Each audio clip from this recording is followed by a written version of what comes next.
CNBC आवाज Motilal Oswal budget headquarters में आप सबका स्वागत है। बारी है अब आज के सास बहू और सेंसेक्स की। अच्छा, उस पे जाऊं, मार्केट्स पे आऊं उससे पहले एक ब्रेकिंग न्यूज आपकी स्क्रीन पे चलती हुई। आज सुबह जब अपन लोग पॉलिसी प्रीव्यू कर रहे थे 7 बजे मॉर्निंग कॉल में, तो एक बात मैंने कही थी, नजर रहेगी एलसीआर नियमों में ढिलाई पर। एलसीआर क्या है? Liquidity coverage ratio. अभी समझाता हूं। नए नियम 1 अप्रैल 2025 से लागू होने थे, जिसमें इनको एडिशनल पैसा सेट असाइड करना था बैंक्स को, और इस समय थी लिक्विडिटी की किल्लत। तो बैंक्स ने अभी हाल के आरबीआई गवर्नर के साथ, नए आरबीआई गवर्नर के साथ जो मीटिंग हुई थी बैंक्स हेड की, उसमें खास तौर पर रिक्वेस्ट करी गई थी एलसीआर नियमों को फिलहाल के लिए टाल दीजिए, क्योंकि सिस्टम में ऑलरेडी लिक्विडिटी की किल्लत है, दिक्कतें हैं, मुश्किल हो जाएगा। सुबह 10 बजे तो ऐसा कोई अपडेट नहीं आया, जब गवर्नर साहब की प्रेस कॉन्फ्रेंस, गवर्नर साहब की वो थी प्रेस कॉन्फ्रेंस कह लीजिए, ब्रीफिंग कह लीजिए पॉलिसी पे। अभी जो प्रेस कॉन्फ्रेंस चल रही है उसमें बट ऑब्वियस रिपोर्टर्स ने सवाल उठाए थे, तो ये जवाब आया है। 1 अप्रैल 2025 लागू होना था, टाल दिया गया एटलीस्ट 1 अप्रैल 2026 तक। तो 31 मार्च 2026 तक लागू नहीं होगा, ऐसा कहा गया है। इसलिए मैं कह रहा हूं, हो सकता है 1 अप्रैल 2026 पे लागू हो रहा हो, वो भी अभी कंफर्मेशन नहीं है, लेकिन फिलहाल के लिए नियम टाल दिए गए। अभी लिक्विडिटी कवरेज रेशियो का नियम क्या था? कुछ सर्टेन अमाउंट सभी बैंक्स को हाई क्वालिटी लिक्विड एसेट्स, जिसे HQLA कहा जाता है, उसमें रखना था, उसमें पैसा पार्क करना था, ताकि अगर कोई पोटेंशियली कैश आउटफ्लोज आने वाले हो बैंकिंग सिस्टम में, तो अगले 30 दिनों में तो उसके लिए प्रोवाइड फॉर, उसे कवर किया जा सके। यह मामला था दरअसल additional 5% run of factor assign करें बैंक्स अपने रिटेल डिपॉजिट्स, जो इंटरनेट और मोबाइल बैंकिंग फैसिलिटीज के थ्रू मोबिलाइज किए जा रहे हैं। तो अगर ऐसा कोई रन ऑफ आना नहीं है, प्रोवाइड फॉर करने की जरूरत है इन केस ऐसा हुआ तो। पर इस समय इस तरह के, आज लता मैम से सुबह चर्चा हो ही रही थी, ये जब अच्छे दिन होते हैं तब इस तरह के सख्त नियम रखे जाते हैं, इस समय अच्छे दिन नहीं है, लिक्विडिटी के सिस्टम में किल्लतें हैं, ये समय गलत था और बिल्कुल सही हुआ है। गवर्नर साहब ने फाइनली, या उनकी टीम ने फाइनली ये अपडेट शेयर कर दिया है कि एलसीआर रेगुलेशन जो लगने थे, नए नियम जो लगने थे, टाले जा रहे हैं।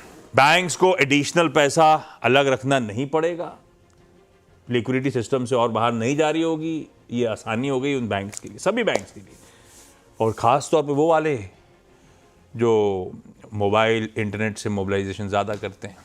और आजकल ये प्राइवेट सेक्टर बैंकिंग स्पेस में तो ज़्यादातर वहीं से मोबिलाइजेशन होता ही है। तो खबर तो अच्छी है। खैर, ये एक्सपेक्टेड था, वैसे लार्जली एक्सपेक्टेड था कि ये करेगा ही आरबीआई, हो गया।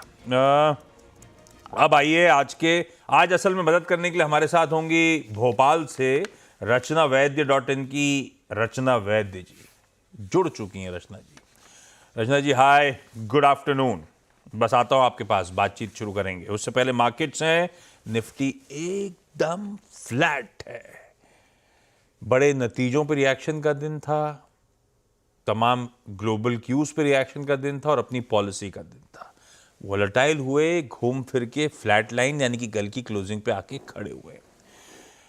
रिकवरी आ रही है क्योंकि निफ्टी बैंक इन्हीं डेवलपमेंट्स के बीच में, जैसे एलसीआर की अभी अभी अपन चर्चा कर रहे हैं, निफ्टी बैंक उन पे थोड़ा बहुत रिएक्ट करने की कोशिश करता हुआ 0.5% दबाव में था, अब 1/3% कमजोरी के साथ ट्रेड कर रहा है। तो थोड़ा बहुत लो लेवल से इंचअप करने की कोशिश है, पर हाँ, फीका फीका सा मूड माहौल है, ब्रेथ थोड़ी सी कमजोरी की साइड है। 2:3 का रेशियो पकड़ लीजिए। 60% शेयर्स इन रेड कामकाज कर रहे हैं इस समय। 23,600 पे निफ्टी खड़ा हुआ है। रचना जी, अच्छे मूव्स के बाद ट्रेडर्स का कॉशन, थोड़ा सा प्रॉफिट टेकिंग हायर लेवल्स पर, और शायद एक स्टिफ रेजिस्टेंस जोन पे। लेकिन अब जो 23,600 के आसपास बाजार खड़ा हुआ है, समीकरण बैठ कैसे रहे? निफ्टी पर आप लोग का व्यू क्या है? वो 1000 पॉइंट की रैली को ज्यादा तवज्जो दोगे आप, या 200 पॉइंट का ऑफलेट जो करेक्शन है ये ज्यादा इंपॉर्टेंट हो गया है? देखिए वो डिपेंड करता है आप फ्रेश पोजीशन बनाने की कोशिश कर रहे हैं कि आप पहले की पोजीशन में एसएल ट्रेड कर रहे हैं। दोनों के लिए बात करते हैं। जी, अगर पहले की आपकी पोजीशन थी जो आपने लोअर लेवल से बनाई थी तो 23,700 के टूटते हुए ही आपको उसमें से निकल जाना चाहिए था। ये हम 2 दिन से सोशल मीडिया पे भी बता रहे हैं और आया हुआ पैसा बचा के रखने की ज़रूरत है instead of letting half of it get wiped off. और अगर आपको फ्रेश एंट्री बनानी है तो फिलहाल वेट करें, this is not the time to enter fresh, क्योंकि चार्ट्स पिछले 3 दिन की प्राइस एक्शन से थोड़े डिस्टर्ब हुए हैं और अभी हम दोबारा से 23,750 के ऊपर अगर निफ्टी फ्यूचर्स पे निकलेंगे 23,750 तो हमें फ्रेश एंट्री करनी चाहिए 650 के एसएल के साथ और इन दैट केस हमारा टारगेट होगा 23,900 एंड 24,000। तो फ्रेश एंट्री के लिए यहाँ से थोड़ा ऊपर जाके एंट्री करें, अभी ना करें, और पहले की एंट्री ऑलरेडी थी तो अभी भी निकल जाए, कोई बुरी बात नहीं है। चलिए, ये है बाजार पे इस तरफ इस समय का व्यू। क्विकली आगे बढ़ा जाए, सब रेडी हैं तो सवाल जवाब के सिलसिले की शुरुआत कर रहा हूं। हैदराबाद, थाने और हैदराबाद जाना है तो पहले एक हैदराबाद से शुरू करते हैं। श्वेता, सभी जुड़ चुके हैं, दिखाइएगा सब जुड़े हैं ना डॉक्टर साहब? श्वेता मैम के पास पहले जा रहा हूं। श्वेता मैम, हाय, नमस्ते, गुड आफ्टरनून। श्वेता मैम, कब से स्टॉक मार्केट से जुड़े हो श्वेता मैम? कितना टाइम हो गया? मुझे 3.5 years हो गए सर। कैसा चल रहा है? ठीक ठाक चल रहा है सर, मतलब थोड़े गलतियां होती है शुरुआत में, फिर अभी थोड़ा स्टेबल आए हैं। अरे वाह, आप गलतियों को अवॉइड कर रहे हो, आप अभी गलतियों से सीख रहे हो, ऐसा कहूं? हाँ, yes yes sir, beautiful. Shweta ma'am, पहला सवाल। हाँ सर, सर एक्चुअली मैंने जेएसडब्ल्यू एनर्जी पे लॉन्ग टर्म व्यू से 745 पे 151 शेयर्स इन्वेस्ट किया है। तो मेरा काफी लॉन्ग टर्म व्यू है, लाइक 2-3 years, और उससे भी ज्यादा रख सकती हूँ, तो इसके ऊपर मुझे व्यू चाहिए था। जेएसडब्ल्यू एनर्जी 250 से ज्यादा रुपए का पर शेयर लॉस झेल रही है। श्वेता मैम का सवाल सुना रचना जी आपने, क्या करना चाहिए इनको? इन्होंने काफी ऑलरेडी लॉस टॉलरेट करा है, करीब 30% जितना, एंड यहाँ पे अब यहाँ तक आ ही गए हैं और इतना लॉस टॉलरेट कर ही लिए हैं तो 450 के आसपास अब इनको अपना एसएल बना के रखना चाहिए माइंड में। अगर ये काउंटर अब 450 को होल्ड करेगा आने वाले टाइम में तो यहाँ पे धीरे धीरे करके थोड़े कंसोलिडेशन के बाद शायद ये चार्ट टर्न करे, ऐसे चांसेस हो सकते हैं। और क्योंकि oversold and overstressed on the downside काफी है, इसीलिए हम ये बात कर रहे हैं। एक रिलीफ रैली भी आती है हाई टाइम फ्रेम पे, तो 600 की तरफ वो इस काउंटर को लेके जा सकती है और 450 होल्ड करेगा तो 600 के आसपास जब ये काउंटर आएगा तब वो अपना थोड़ा लॉस कट करके निकलने की 600 और 650 के बीच में ट्राई कर सकते हैं। पूरी इनकी एंट्री को क्रॉस करने में काफी टाइम लगेगा और अगर वो पेशेंस दिखाएंगे तो वो भी हो सकेगा, लेकिन इन दैट केस आल्सो 450 के एसएल को होल्ड करना जरूरी है। 450 today then the trouble could increase. थाने से कीर्ति भटनागर जी जुड़ती हुई। कीर्ति मैम, वेलकम बैक, कैसे हो आप? थैंक यू, बहुत अच्छी हूँ और हमारी सासू माँ की तरफ से भी आपको बहुत बहुत नमस्ते, बहू रानी की तरफ से भी नमस्ते, और सेंसेक्स तो ऊपर नीचे जा ही रहा है तो उसको भी नमस्ते। Yes ma'am. Kirti ma'am ji, कैसा चल रहा है पोर्टफोलियो? पोर्टफोलियो ऊपर नीचे होता रहता है, पर जब डाउनसाइड होता है तो अपना पॉजिटिव एटीट्यूड बना के थोड़ा रखते हैं और कुछ कुछ बाय करने की हिम्मत भी करते हैं, लेकिन जब ऊपर जाता है मार्केट भी थोड़ा पैसा बचा के निकाल के रखते हैं कि जिससे नीचे आए तो कभी खरीद भी सके। वाह, यही अप्रोच होना चाहिए जिसको आपने फाइनली कर डाला। अच्छा, समन्वय बिठाने के लिए योगा वगैरह करते हो क्या, मूड वूड ठीक रखने के लिए? जी, योगा, मेडिटेशन, सही में every day. Very good. Kirti ma'am, पहला सवाल। जी, एक तो फर्स्ट हमारे पास ड्रीम फोक्स है, सिंस दिसंबर 2022 से लिया हुआ था जब इसका प्राइस था 503, फिर ये नीचे आता गया, कुछ प्रॉफिट बुकिंग भी कर ली मैंने, और अभी एट प्रेजेंट 75 शेयर्स हैं 411 पे। तो इसका अभी फ्यूचर क्या है, कुछ अच्छा लगता है, कुछ और इसमें एडिशन किया जाए, एवरेज किया जाए, कि अभी पैसा ना लगाया जाए? रचना जी क्या किया जाए? देखिए, इसका ट्रेंड जो है ये तो डाउन साइड पे है और काफी स्टॉक दिक्कत में तो नजर आ रहा है। अब यहाँ पे इनकी एंट्री से ज्यादा दूर भी नहीं है, तो अगर इनको लॉन्ग टर्म के लिए इस काउंटर को होल्ड करना है तो इनको सही में पेशेंस दिखानी पड़ेगी। आगे जाके कहीं पे ये सपोर्ट ले और वहां से टर्न करे, तब कहीं जाके इनकी बात बनेगी। जो नियर टर्म सपोर्ट है वो 360 के करीब ही है जहाँ पे अभी बैठा हुआ है स्टॉक।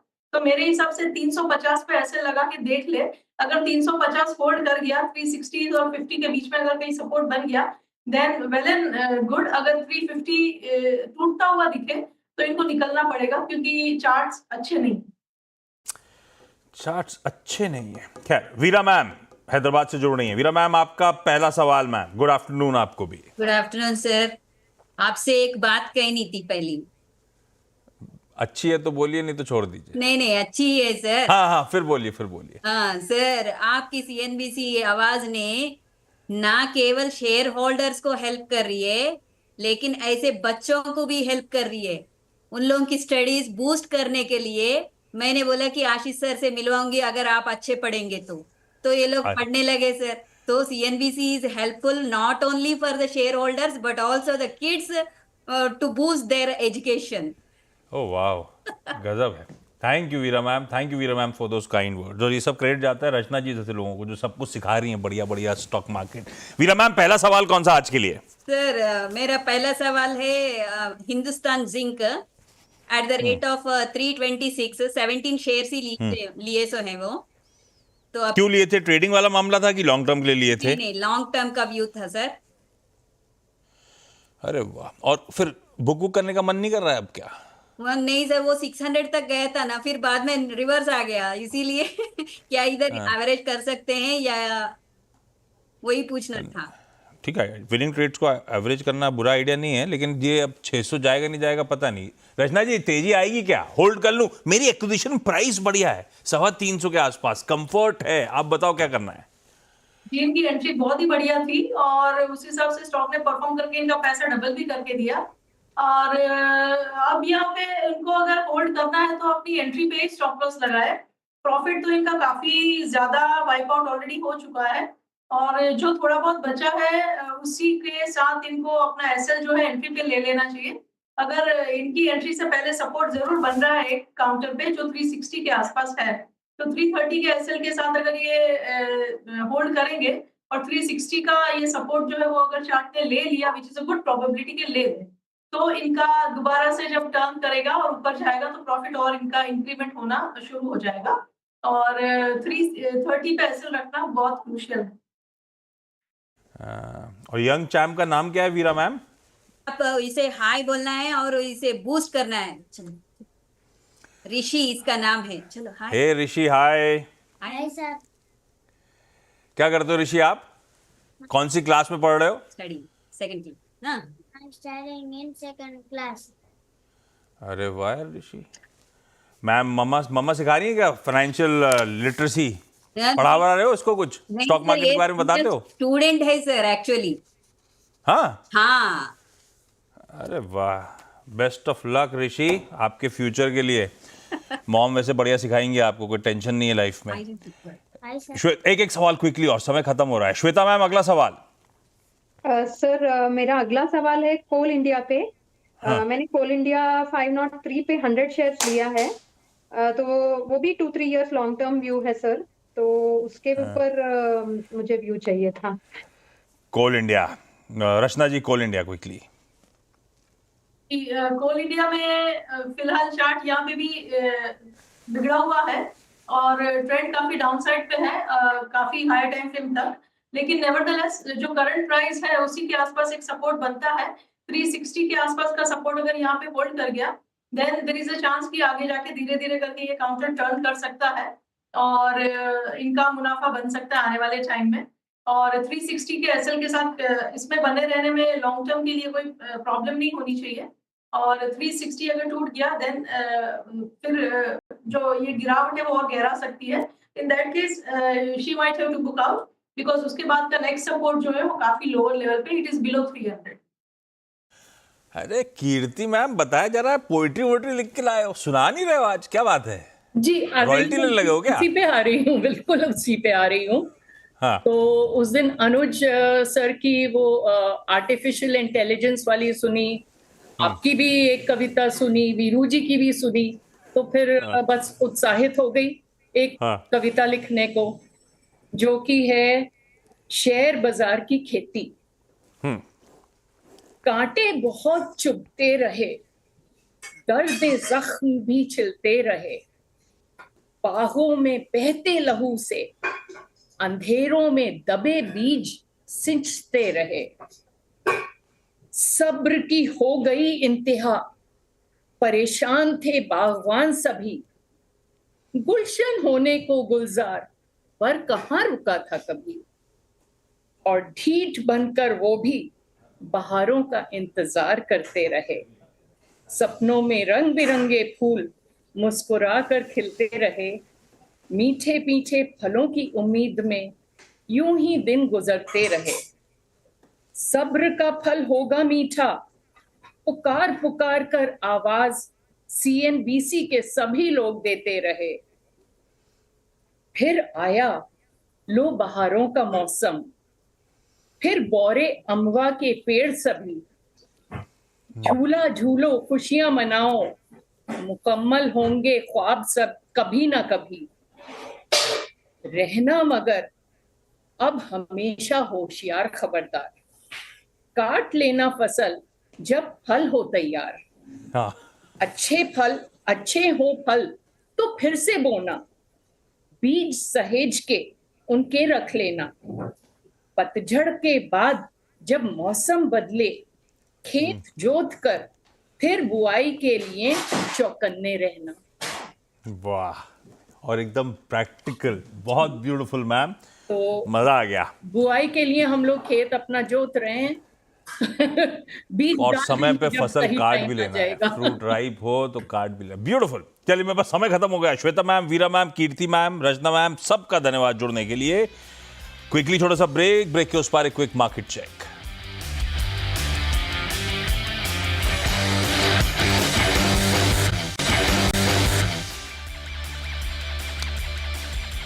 ब्रेक के बाद आपका स्वागत है और अब समय है ग्रोथ कोड का। ग्रो और CNBC आवाज की एक ऐसी पहल जिसका लक्ष्य है आपको बाजार में सही दिशा दिखाना और सही सोच के साथ ट्रेडिंग के फैसले लेने में मदद करना।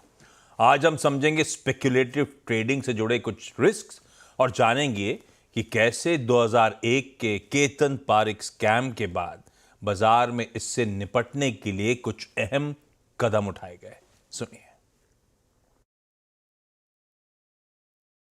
स्पेक्युलेटिव ट्रेडिंग से जुड़े इन्फ्लेटेड प्राइसेस और आर्टिफिशियल डिमांड्स अक्सर मार्केट बबल्स बना सकते हैं, लेकिन एक झटका ही इस बेबुनियादी ढांचे को गिरा सकता है।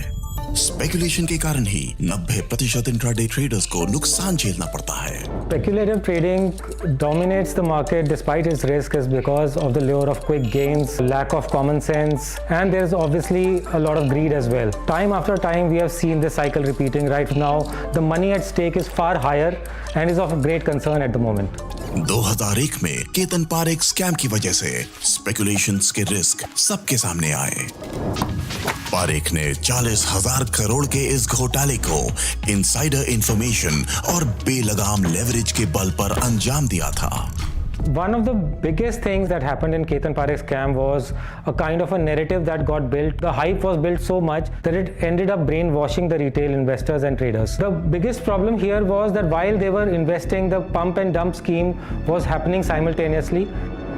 इस क्राइसिस ने बाजार को सुधार की दिशा में कदम बढ़ाने के लिए मजबूर कर दिया।